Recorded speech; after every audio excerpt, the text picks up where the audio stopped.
Could you say a little bit more about the way that Kabbalistic writers have dealt with that issue of orthodoxy in their inspired works? Right, it's always been an issue.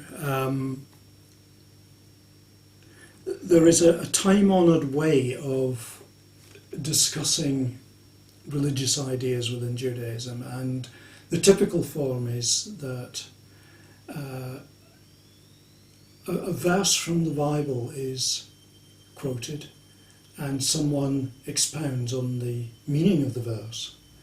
And so long as it's done in a particular form, it's possible to communicate very radical and new ideas using this technique. And so some documents, the Bahir is an outstanding example.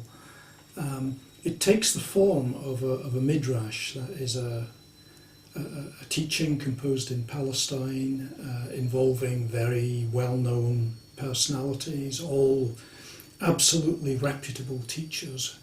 They're all expounding verses from the Bible, but what they communicate is different. It's new, it's interesting, and it was clearly not composed in Palestine.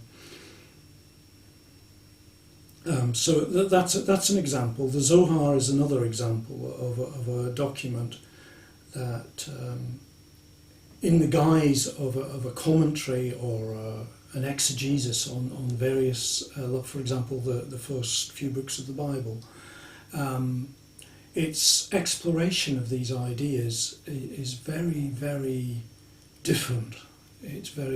People think it's inspired, divinely inspired. It's so beautiful and creative and completely off the wall in places that